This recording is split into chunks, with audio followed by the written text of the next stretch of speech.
Hello, thank you for joining us. I'm Raymond Goh, and you're watching Nightline. Our headlines today. Water tariffs expected to go up in stages this year. And former top official and private firm CEO remanded.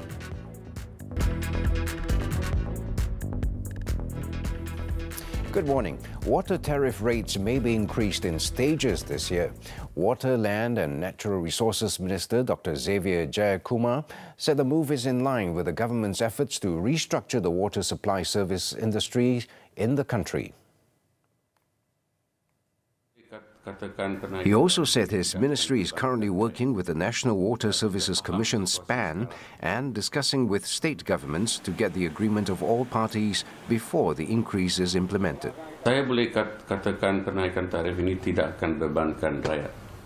Kita faham situasi sekarang dengan ekonomi yang kita berhadapan dengan, dan saya telah pun bagi syarat kepada SPAN dan juga negeri untuk kita naikkan tarif, tetapi kadarnya kita kena jaga sedikit. Speaking on a program on Bernama News Channel on Wednesday, he said his ministry has forwarded the business plan to the state governments, adding that there are signs that they will agree with the increase. He also noted that the price of increased water tariff had not been fixed yet, as each state had different rates. Meanwhile, Pulau Pinang is set to see higher water tariffs in line with the federal government's efforts to restructure the water supply services industry in the country. Its Chief Minister, Chow Kon Yeow, said the increase could range from a single-digit increase to over 20%.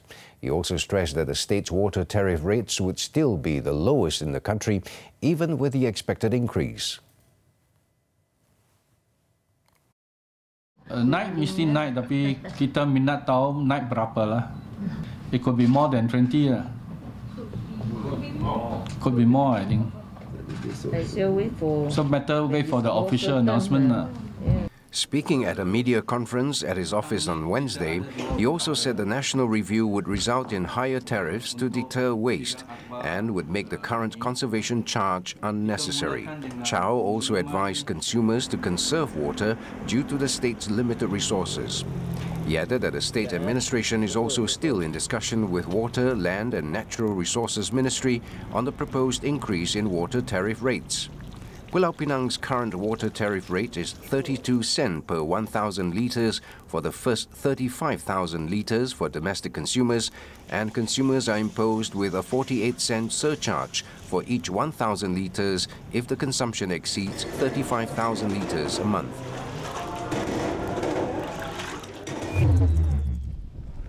Elsewhere, water tariffs in Negeri Sembilan, which have not increased for the past 18 years, need to be revised upwards.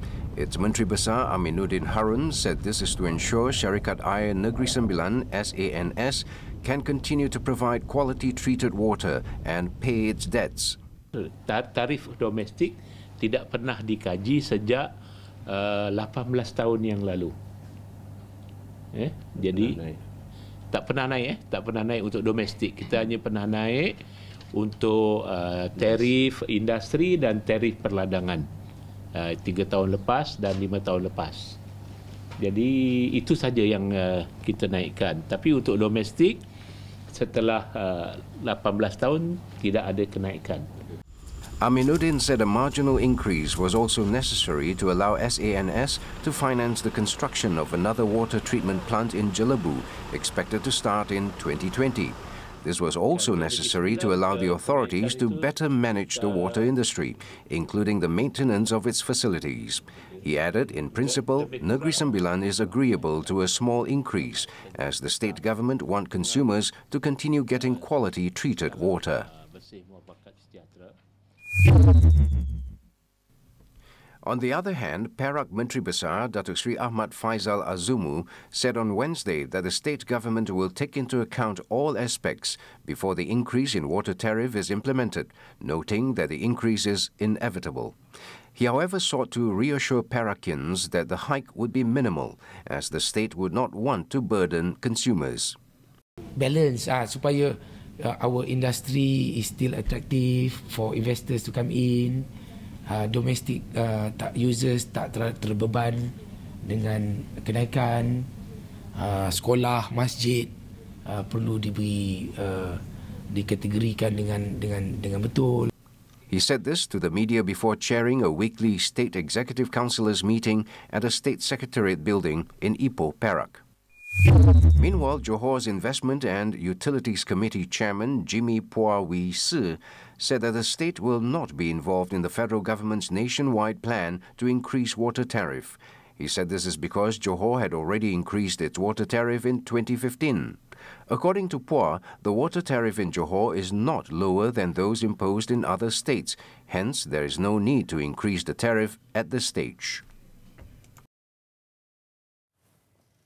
A former chairman of a government agency with the title of Dato' and a chief executive officer of a private firm were remanded for 4 days to assist Malaysian Anti-Corruption Commission (MACC) investigations into an abuse of power case involving a government contract worth more than 99 million ringgit.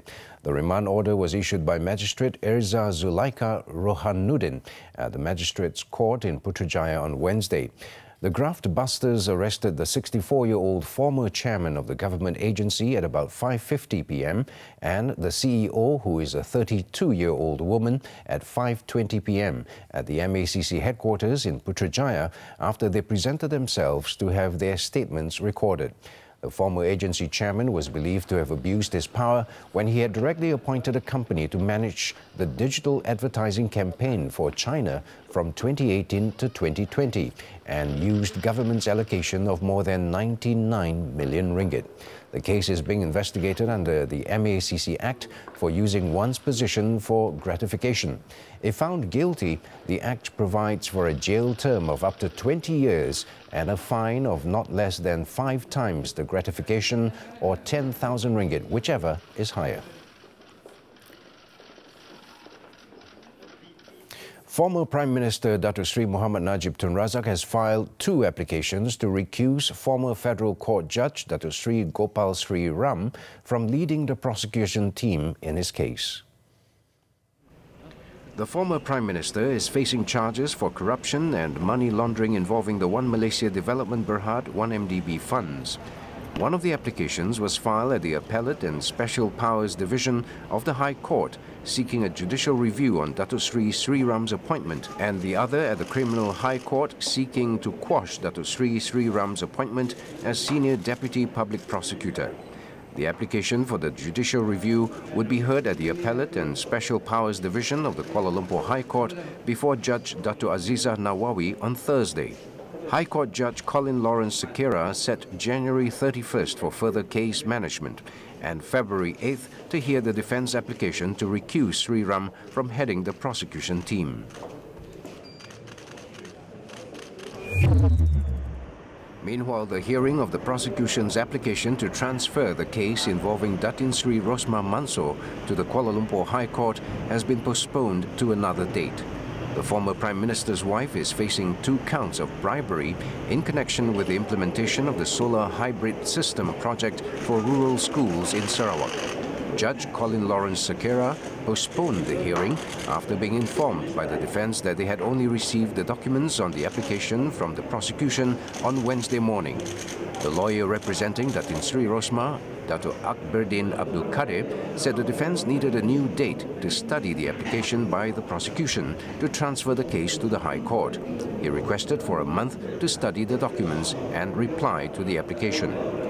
Deputy Public Prosecutor Ahmad Akram Garib, however, objected to it, saying that the defence did not need such a long time to study the documents and could object the application for all cases to be heard jointly.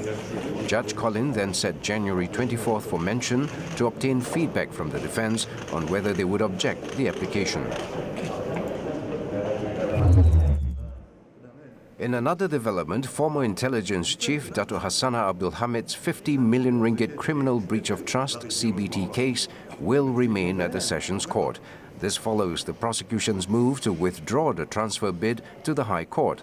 Deputy Public Prosecutor Iskandar Ahmad told the court on Wednesday that the Attorney General had instructed his team to withdraw the motion for the case to be heard before High Court Judge Nazlan Ghazali.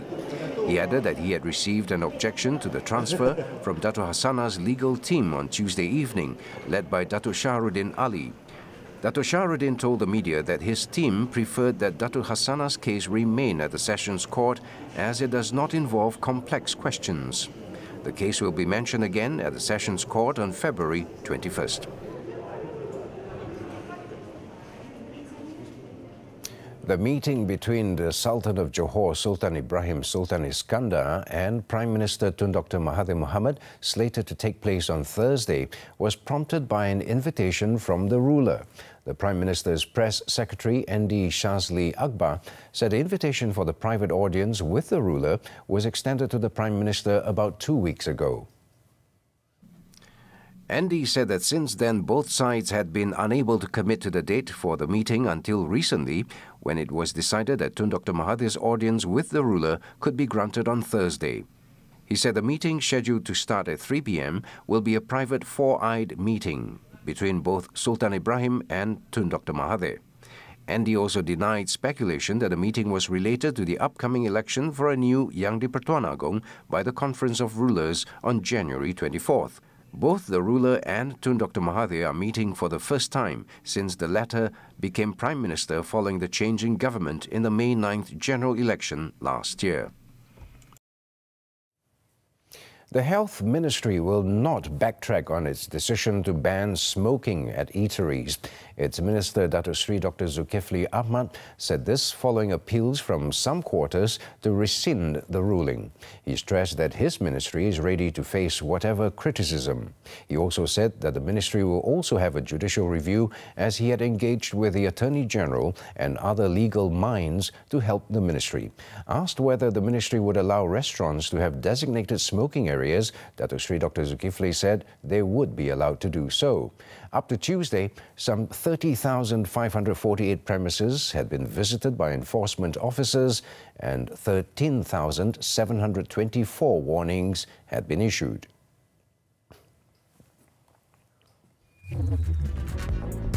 More to come on Nightline. Suspected drug addict remanded over double murder. Stay with us.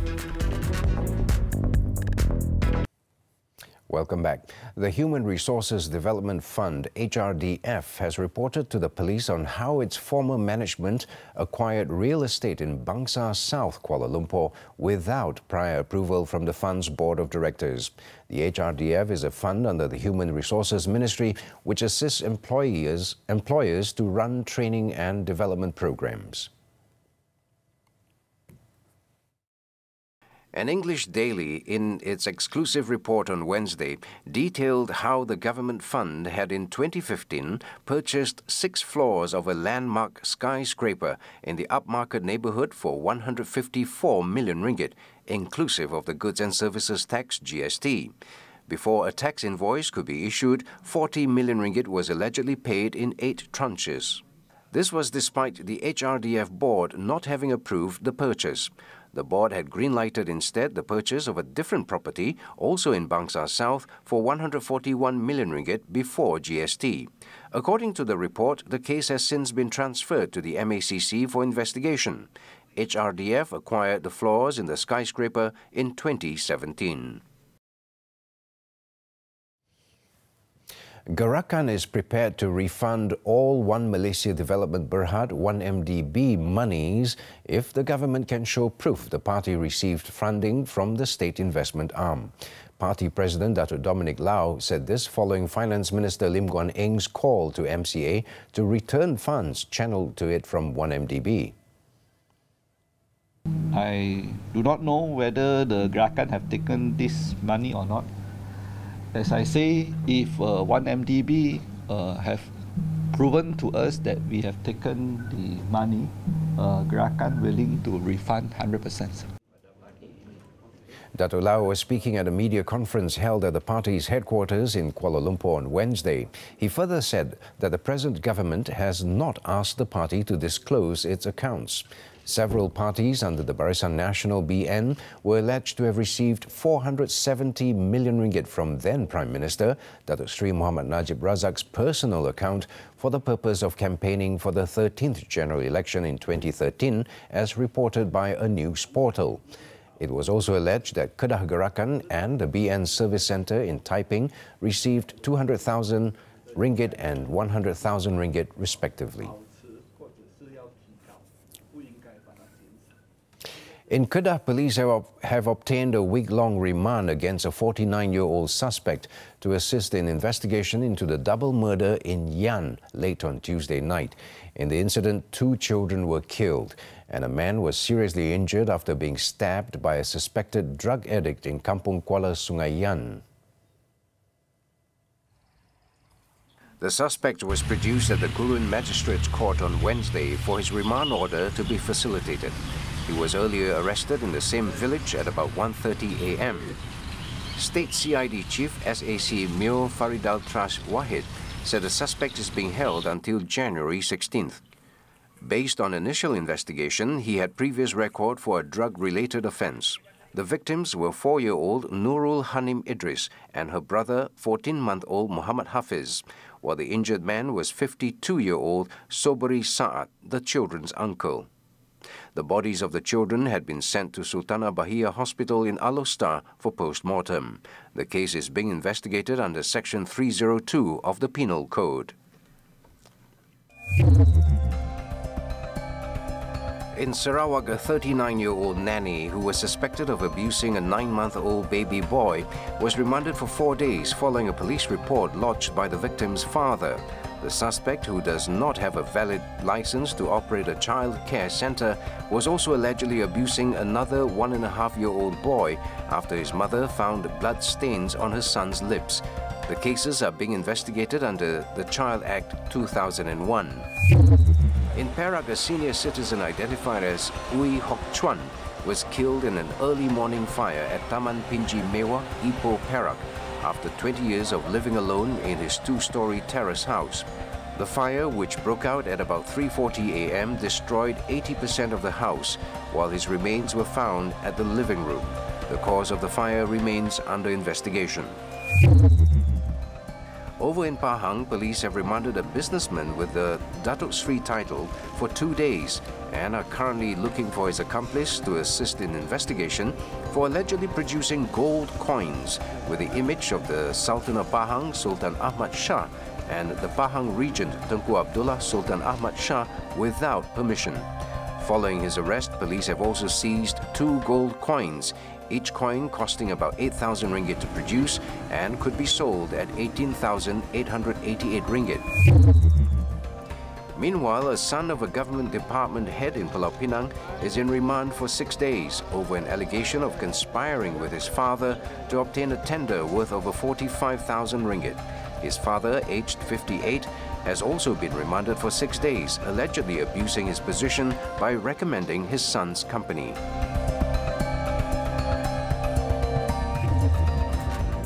After this breather, over a dozen injured in gas leak explosion in China. Details when we come back. And that sports item wraps up Nightline this time around. Now, over in Spain, thousands of locals lined one of Madrid's main streets to witness the annual Three Kings Parade, featuring decorative floats and hundreds of performers in colourful outfits. Let's have a look at this kaleidoscope of colours. With that, I'm Raymond Goh. Thank you for your company.